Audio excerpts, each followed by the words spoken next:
internal and external rotation. Yeah? And so that's done quickly.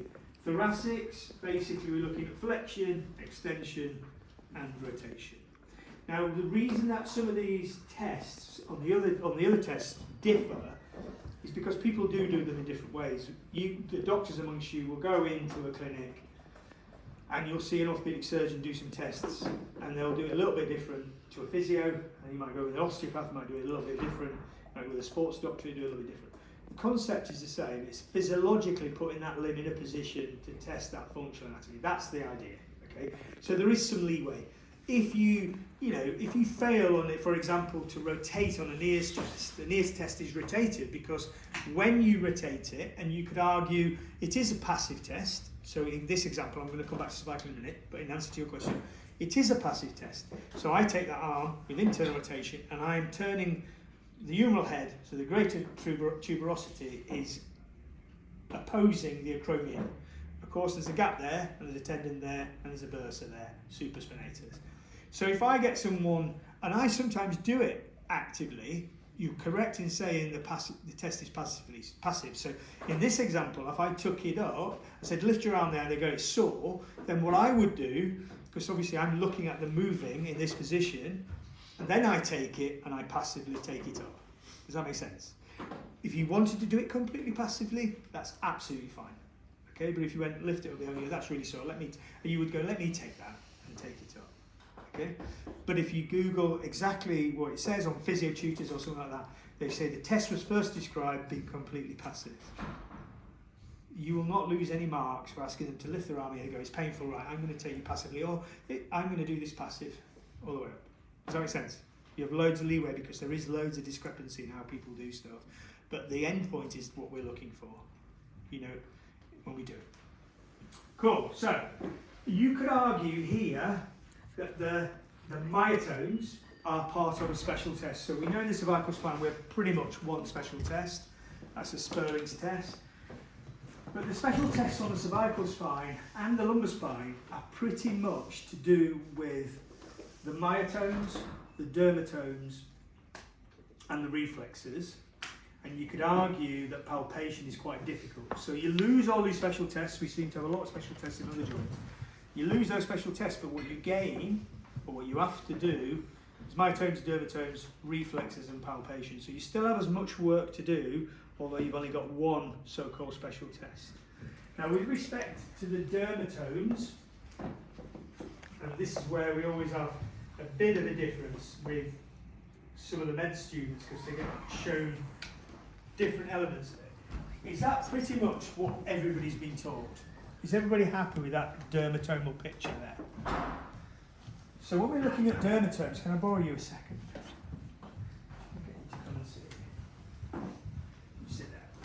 So when we're looking at dermatomes, we're looking to we're not bothered about sharp, blunt, hot, cold, any of that. We're looking to screen quickly. So what we're looking at is C3, C4, C5, down into C6, 7, 8, T1. Yeah? We're looking to pick the centre of those dermatomes and go down them as we go. Does this feel the same as this? Does this feel the same as this? Does this feel the same as this? Unfortunately, you just have to learn them. It's one of those things that as much as we can talk about it, actually you just need to practice and learn them, because there's no other way. Like, you need to know where they are, so therefore it's just one of those things you need to learn. Is everybody happy with that as a concept? I know you've got to learn it and you might not be happy with that, but are you happy that we all agree that these dermatomes are the correct dermatomes? Cool. So reflexes then, we know that the biceps reflex is C5. We know brachioradiate, so C5 is here. I'll go and find it. So I'll go and get a tendon on that. So I'll go and get one. I'll get one's there.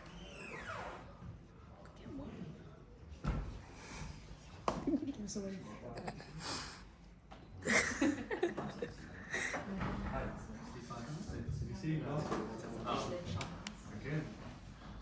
only have to wait C3 to CT1. Yeah, because we're not even getting examined on the wrist. C4, 5, 6, 7, 8.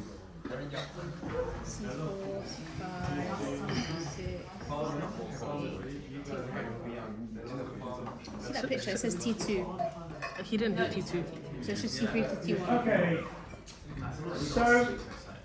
So when we're looking at reflexes, we're looking obviously to elicit a muscle jerk. Okay. Now, if you want to, you can do it like this. The way I tend to do it is compress the tendon, and you should. I mean, get it right. If you fail to get it in OSCE, we'll let you have 2 or 3 attempts, and we'll say just move on. And we're not getting you to move on because it's terrible and you've failed everything and it's awful.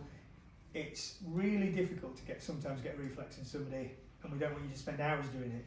You won't lose any marks. If you come here and you don't get a reflex, and then you come to brachialis and you're in exactly the right spot, you don't get a reflex. You come into triceps and you don't get a reflex, but you're in exactly the right place you should, you'll get the marks. Because it is difficult, and for us, doing it a long time, sometimes we can't find them. And so for that reason, you've got loads of time in your life to hone down the skill and work out what you're doing right or wrong, but some people are difficult. So we will not allow you to continue on and on and on to try and find it, and you get more and more stressed. We'll go, that's fine, don't worry about it, move on. If you're in the right place to do it, that's good enough. Okay? We said, we gifted you, me and Joe, give you a massive gift. And it is a shocker because upper limb tension tests are hard work, I think, even as a physio, I think. Don't like doing them. So we took those out, okay, so they're not in. So the mark sheet has been annotated and they're not in the mark sheet anymore. So we come on to soft tissue palpation. So with respect to palpation, we've got soft tissue and bone palpation. Do we want to go through that now? Yeah? So when we're looking at, there's major points of palpation we've put down here. And these are the 3 that we want you to palpate, okay? And if you notice, sternocleidomastoid is at the front, there. Trapezius is here, and levator scapulae comes off the top of the scapula here. So you've got a point here, and this here, okay? And so if we were laying on our tummy, we would be right there. Just going to put one near your leg, don't move. So what we're looking to do is, if this is your upper fibers of trapezius here, we're looking, I'm trying to do it from the wrong side, but if I was doing it, I'm going to come sort of backs towards you. So levator scapulae comes off the scapula here, so you're going to palpate around levator scapulae all around into the upper fibers of trapezius. Then you're going to come forward, and as you come forward, you can feel, this is the mastoid, and you can feel the sternocleidomastoid coming off that down to the sternum. So it comes from the sternoid, doesn't exist, come from the sternum to the mastoid, this here. And so we palpate gently up into the mastoid, looking for any trigger points, any tenderness, anything that's focally sore and restricted. And that is all we're required to do. Are we happy with that? So more difficult is the palpation, the bony palpation. Now, remember your angles. Remember the angles of your facet joints. What angle are the facet joints in the cervical spine? Yeah, about 45 degrees, right? And as we go down the spine, remember this conversation, they kind of do that. And in the lumbar spine, they're like this. So if I was to push down completely on the spinous process, directly down on the cervical spine, I will be pressing across 2 or 3 spinous processes, and I'll be moving 3 joints at the same time because they overlap like this. So if I'm pushing down on top, I'm not pushing down on one, so I have to come back a little bit at the angle of that joint. Does that make sense? As I go down, that angle gets less acute. When I'm on the lumbar spine, I'm going straight down because the joints are straight up and down. Does that make sense? Is anybody confused by that? Everybody's cool now? Yeah? So when I do this, what I want to happen is, I want to get the model. Can you tuck your chin for me? Tuck it. That's it. Just rest. So I know that I'm not going to feel C1 at all. Okay, C1 is buried. I'm not going to feel it. So as you come off this occiput, this bumpy bit, you're going to be on C2. Okay, and I'm going to come slightly backwards at an angle. Look at my hands. And I'm going to palpate like so. Then we'll go down, palpate like so. And down, palpate, down, palpate. This is C6, 7, and then the big massive one is T1. Yeah? So I'm coming down and backwards. Now these facet joints, these apophyseal joints, they're the same angle underneath, but they're either side. And you can't really feel them because you've got muscle either side.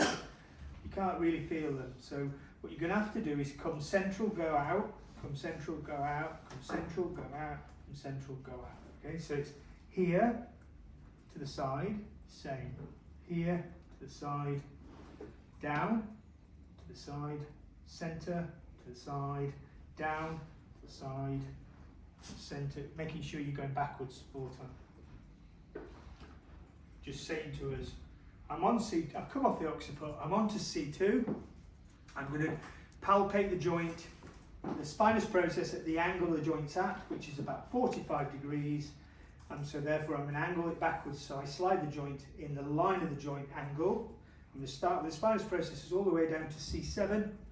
Once I'm on T1, I'll come back up and I'll start laterally to the right, centre, left, down, right, centre, left, down, right, centre, left. Any problems with that? Perfect. I've got glasses over here. So Sperling's test is all about closing down the foramen. Now, the foramen, as we know, is a gap where these root nerves leave. Okay? So if you've got somebody who's got weak elevation, then in this example, when you do your myotomes are not on there. Are myotomes on there? Yeah. Did I miss them? Yeah. I'll come back to them.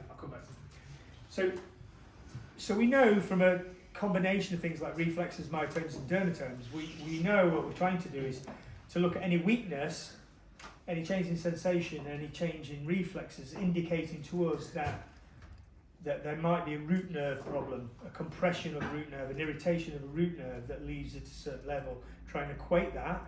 So our palpation, our myotomes, our dermatomes. So if you had someone in an exam who says, you know, I've got lots of pain coming down the outside of my arm here, and it's right, you know, it's right into here, and it's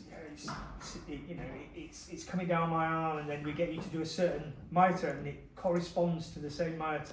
The myotome compares to the dermatome, and they're weak in that area, they have a distribution of pain in that area, and the sensation's altered in that area. Then we're starting to look towards something that's leaving, a root nerve that's leaving, that's compressed, irritated, affected by something, normally disc material.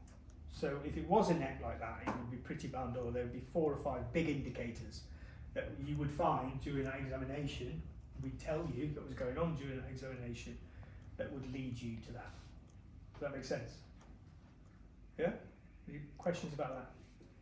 Are you happy about that? I look very happy. No? Good. Alright, so Sperling's test is about closing down a space. So therefore it's a combination of movements, okay? So it's rotation, side flexion, extension, and a bit of compression. And what you're looking for is a reproduction of their symptoms, a worsening of their symptoms, or a reproduction, or often it's a reproduction we're looking for.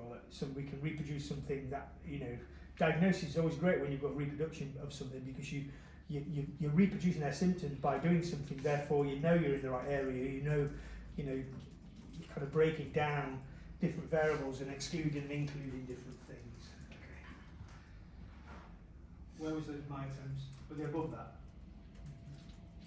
Yeah. Okay, so if we look at cervical flexion, we've got, don't let this for me. Good. And then side flexion, head back up, and then this way and this way. Sometimes, obviously, with a patient, you only go, you know, can you put your head this way for me? Tilt your head towards my hand, and tilt your head towards this hand. Brilliant. Then can you push up for me? Good. And then can you push out for me? Good. And can you do a bicep curl for me? Can you push down? Brilliant. Can you open your fingers and push your fingers outwards? Good. Bend your fingers. So there's two ways to do this. You can either get them to push the fingers out, which medics have probably been taught to push your fingers out, but also you can grip fingers and keep them flexed, and try to unflex your fingers, okay? And then you've got thumb abduction as T1. Yeah? Anybody do any different? Don't get wrapped up in, as long as you're reproducing and you're doing it and you're achieving it, your hand could be in a different, different place. Yeah. Brilliant. Okay, so we've been through pretty much all of that. Obviously, with the neck, we do, just 1 second, sir. With the neck, we don't have any real resisted movements, okay, other than the myotomes. So I normally don't ask them to push against my hand when I'm doing a myotome. So if we look back to the myotomes, you'll see that flexion is C1 and C2. So what we don't do, push down, we don't tend to do that. We tend to just bend your head up and down for me, and then side flexion, we do pretty much the same. And we start resisting from the shrug. We don't tend to grab somebody's head and go, right, push against me, push against me. Okay, but we do from the shoulders because they're big, strong, muscles where we're trying to get them to see whether there's a big difference from one side to the other. And if you've got somebody who's got a C1 disc, they're probably never going to be sat in front of you because they're probably going to be dead. Okay. Or paralysed or brainstem or something like that. Yes? When we're going through myotomes, so we do flexion, side flexion, like Yeah.